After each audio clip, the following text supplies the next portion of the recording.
आज जिला कलेक्टर कार्यालय पर घीसालाल भाटी, जो कि प्रदेश अध्यक्ष हैं, मोंगिया गोड़ आदिवासी समाज सेवा संगठन के, उनके नेतृत्व में कई लोगों ने कलेक्टर को एक ज्ञापन सौंपा। उसके अंदर मोगिया, मोगिया और मोध्या जनजाति को अनुसूचित जनजाति में सम्मिलित करने का आवेदन दिया। उन्होंने कहा कि मध्य प्रदेश के परिपत्र में भी इस प्रकार की बातें हैं जिसके अंतर्गत इन्हें अनुसूचित जनजाति में सम्मिलित किया जाना न्यायोचित होगा।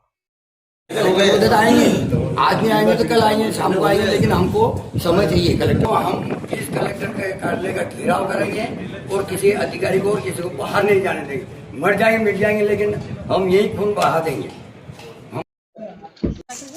नमस्कार, मेरा नाम कुसुम भाटी है और मैं निवास चंगेरी तहसील मलारगढ़ से निवास करती हूँ।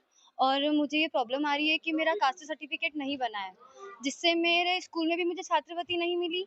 और स्कूल वाले जो टीचर्स हैं वो भी इसको बोल रहे हैं कि उनको है ना अब कास्ट सर्टिफिकेट चाहिए, उससे हमारा एडमिशन भी नहीं हो पा रहा है और हमारी छात्रवृत्ति तो बिल्कुल भी नहीं मिली है।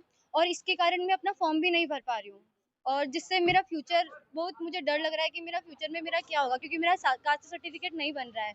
मैं कोई सा भी फॉर्म भरने जाती हूँ तो सबसे पहले वो इसका ही आदेश करते हैं कि आपका कास्ट सर्टिफिकेट कहाँ है। इसमें हमारी क्या गलती कि हमारा कास्ट सर्टिफिकेट नहीं बन रहा है, बल्कि न्यायालय के यहाँ पे भी आदेश हो गया है।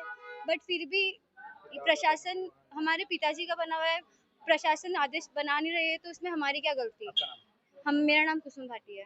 आज मैं मोगिया समाज के प्रदेश अध्यक्ष घीसालाल भाटी, बोरजा कला, जिला नीमच का रहने वाला हूँ।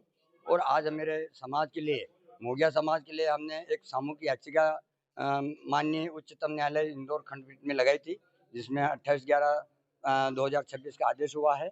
उसी आदेश के परिपालन में हमने माननीय सामान्य प्रशासन विभाग मंत्रालय भोपाल और राजस्व विभाग मंत्रालय भोपाल में 16/1 को आवेदन दिया था कि हमारा मोगिया जाति अनुसूचित जनजाति के अंतर्गत आती है और शासन ने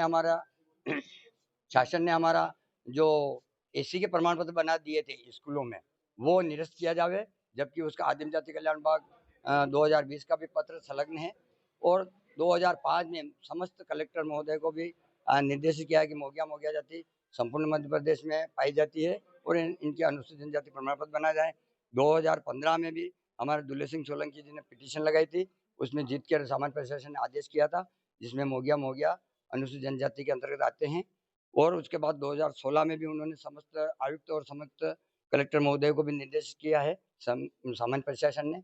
उसके बावजूद भी 2019 में भी एक आदेश जारी किया था सामान्य प्रशासन ने कि जिनके पूर्व में एसटी के प्रमाण पत्र बन चुके हैं उनके बिना छानबीन से जाति प्रमाण पत्र जारी करें। और उसी आदेश के परिपालन में बहुत सारे बच्चे का अब हमारी मांग ये है कि हम न्यायालय से भी जीत के आ गए हैं और सामान्य प्रशासन से भी पत्र इनको जारी कर दिया है। और इसके बाद भी हमारा प्रमाण पत्र अब तत्काल जारी होना चाहिए, ताकि एक हमारे ऐसे छोटी बालिका होनहार जो नवोदय में आज इसका सिलेक्शन हुआ, जिसका भविष्य के साथ खिलवाड़ हो रहा है, ऐसे मेरे ये समाज मोगिया समाज द्वारा एक ज्ञापन दिया गया है, क्योंकि शासन प्रशासन द्वारा हमारे सारे जो लेटर जारी हुए हैं वो सब समाज के हित में है। हाई कोर्ट से भी हम जीत चुके हैं, सारी चीजें हमारे पक्ष में होने के बाद भी शासन प्रशासन अपनी मनमानी कर रहा है, जिससे कि जो हमारे छात्र छात्राएं हैं, जो हमारे छोटे छोटे बच्चे बालिकाएं जो हैं, अभी इस गुड़िया को देखिएगा आप, मतलब इसका सिलेक्शन हो गया नवोदय में, पर प्रमाण पत्र के लिए सारा मामला अटका हुआ है। ये सारी चीजें कोई दूसरा नहीं कर रहा है, ये शासन प्रशासन ही इनकी मनमानी कर रहा है, जिसका परिणाम इन छोटे छोटे बच्चों को, हमारे समाज वालों को भुगतना पड़ रहा है। शासन प्रशासन से यही मांग करना चाहते हैं कि इन जो बच्चों का भविष्य खराब कर रहे हैं वो ना करें और जल्दी से जल्दी हमारे प्रमाण पत्र जो जारी करें, और जो आदेश न्यायालय के द्वारा और शासन प्रशासन से जो आदेश जारी हुए उनका पालन करें।